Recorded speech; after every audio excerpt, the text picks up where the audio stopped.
la preocupación, las quejas de los ciudadanos. No hay medicamentos para el dengue. Hemos estado en 2 hospitales, uno en Chiclayo y el otro en Trujillo. Ahí hemos nuestros reporteros desplegados recogiendo las quejas, no por las cifras alarmantes del dengue, lamentablemente. Y nos hemos ido a la pausa escuchando a la ministra de Salud, diciendo de que la pelota ahora, la situación del dengue tienen que ver con los gobiernos regionales, que ellos son precisamente los responsables ahora.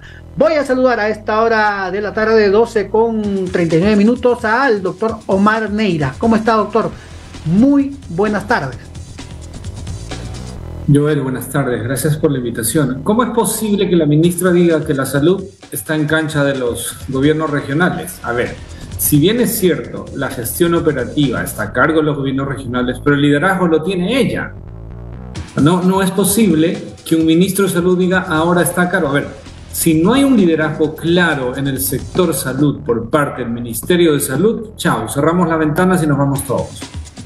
Así es, en efecto. Sin embargo, doctor, acabamos de tener contacto con nuestros compañeros en la multiplataforma de noticias de Sol TV, por ejemplo, en Lambayeque, Hay preocupación allá en esta región por los datos verdaderamente preocupantes, Por los casos de dengue. Por ejemplo, tenemos 26 muertos hasta la fecha, Datos que podrían, irse incrementando, o, por ejemplo, en La Libertad, 7 u 8 fallecidos según datos también oficiales, datos que no estarían calzando según sensaciones de la misma población de La Libertad y la región Lambayeque. ¿Cómo evalúa estos datos crecientes, Miles de infectados en el norte del país, también aquí en Lima. A ver, frente a un manejo poco adecuado, y no es un afán de crítica, es un análisis de la realidad. Cuando tú vas hoy y personas en el norte de Lima se quejan porque no hay pruebas diagnósticas, quiere decir entonces que los datos que se tienen no son los reales, son aproximaciones. Efectivamente, los casos son mucho mayores a los que se dan como cifras oficiales. El dengue sigue siendo un problema importante en este momento, a pesar que la ministra con una bola mágica dijo que ya esta semana tendría que haber pasado, ya deberíamos habernos recuperado, ya no tendríamos los casos. Esto no funciona así. ¿Que hay una historia natural? Sí, por historia natural bajarán los casos, como lo fue con COVID-19, como lo es con influenza, como es con otros virus, otras pandemias y epidemias, más allá de una acción efectiva, porque no vemos eso. Hoy ya estamos en emergencia sanitaria por sarampión, no hemos solucionado dengue, y a partir de ahí lo real y el enfoque de las políticas públicas debe ser el ser humano, el paciente. Los pacientes siguen sufriendo la indolencia del sector, las dificultades en el acceso a los servicios de salud y a las medicinas. Eso no puede seguir pasando. Recursos tenemos, es un problema de gestión. Ahora, precisamente la ministra ha señalado en reiteradas ocasiones, aquí también en Sol TV, una entrevista en vivo, de que en 15 días, ya han pasado 5 días o 6 días desde esta última declaración, que la curva estaría bajando, pero cuando nuestros reporteros van a los hospitales de Trujillo, van a los hospitales de Chiclayo, por ejemplo, es otra historia. Los ciudadanos se siguen quejando por la falta de atención y evidentemente están llegando más contagiados. Hay una realidad que no podemos negar. Esta realidad es la que ustedes a través de la prensa informan. Los casos se siguen incrementando y son familias completas que se han contagiado. Esa es la realidad.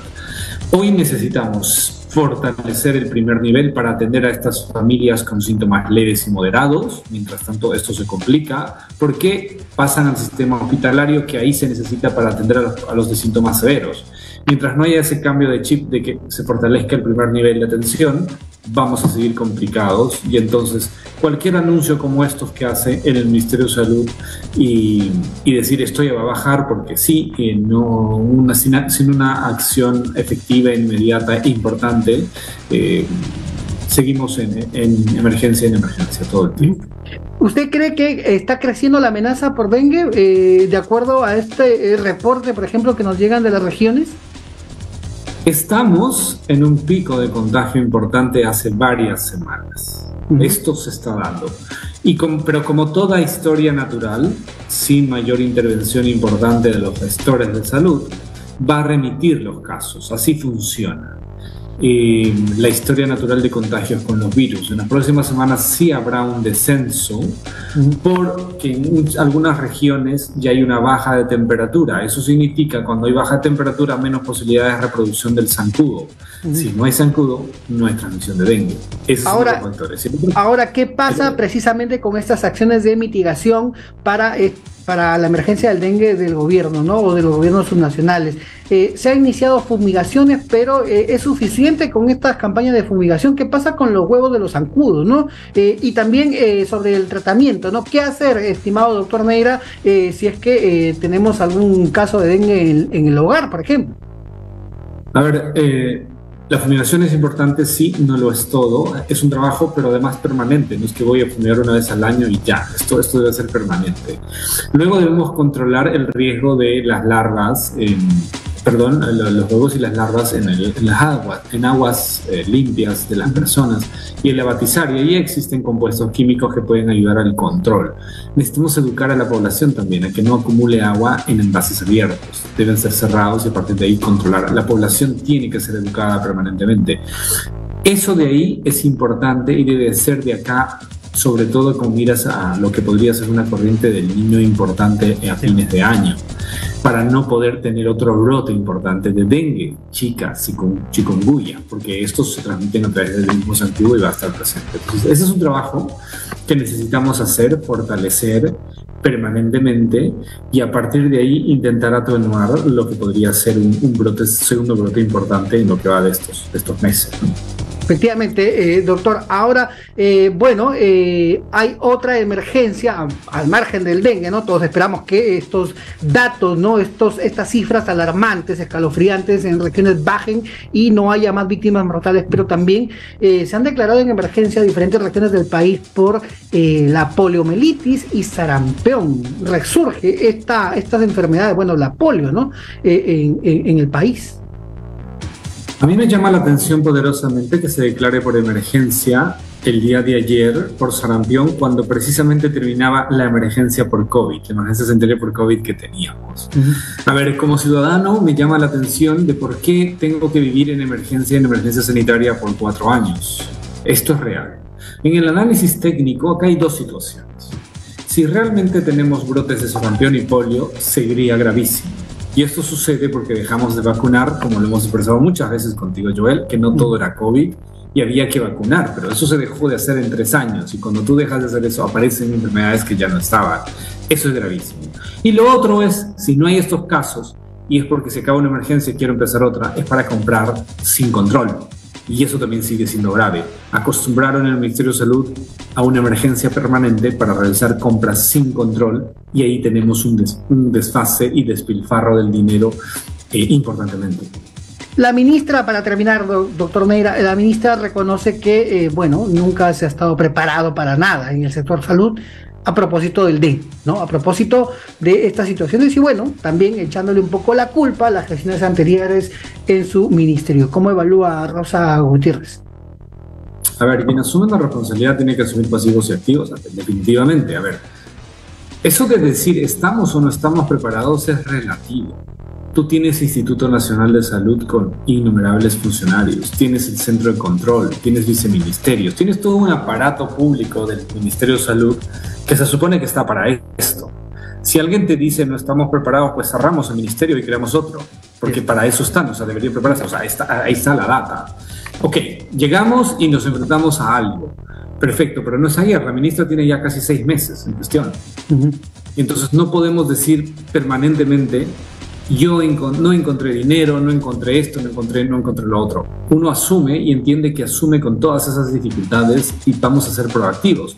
Yo creo que muchos de los que asumen no intentan hacer cambios profundos porque los resultados de esto se vean a la larga y les gusta inaugurar placas, cemento y entonces a partir de ahí no se asume y solo apagamos incendios. El día que el sector salud y educación tomemos decisiones importantes para que los resultados sean a futuro, pero estructurales, esto va a cambiar. De lo contrario, vamos a seguir sufriendo y llorando muertos. Una última pregunta, chiquita, antes de terminar.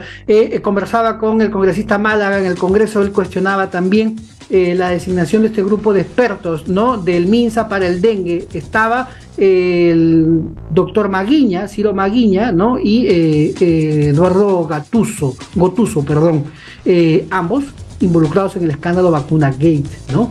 Bueno, la ministra dice que son expertos, siguen ahí. ¿Qué piensa? No solo Vacunagate, ¿no? Muchos de estos funcionarios, inclusive los que están hoy en funciones de INS, CDC, han sido parte del equipo que ha llevado a cabo las estrategias durante COVID-19. La reflexión es sencilla que hace el poblador peruano y de a pie, y dice: si ellos estuvieron a cargo de la estrategia de COVID y fuimos el peor país en el manejo sanitario, ¿vamos a seguir con ellos? Vale la pena. Son los que defendían las pruebas rápidas, las mascarillas de tela, los encierros absurdos, el cierre de colegios. Ninguno de los que estuvieron ahí abogó por la apertura de colegios en el Perú. Siempre insistieron en que había que cerrar los colegios y la educación. Es la razón por la que las universidades, de las que algunos representan posiblemente, estuvieron cerradas por 3 años. Eso es inadmisible, pero dale. Eso es un poco, y esa es la expertise que se acude en cierta gestión política, ¿no? Muchos discrepamos. Yo creo que Evo Armalada tiene razón ahí cuando critica y dice también que los conceptos éticos en salud son importantes, y cuando tú te favoreces como se favoreció cuando fallecían 1000 peruanos por día y tú accedes a una vacuna a escondidas y dices soy el último en vacunar, me deja mucho que desear. Y no sé si ahí hay que hacer un análisis completo si vale la pena. En efecto, muchísimas gracias, doctor Osmar Neira. Siempre es un placer hablar con usted y aparte también descubrir, ¿no? Bueno, lamentablemente las carencias en políticas públicas para la salud que aún mantenemos. Muchas gracias, doctor. Muy buenas tardes. Encantado, Joel. Siempre es un placer también. Que estén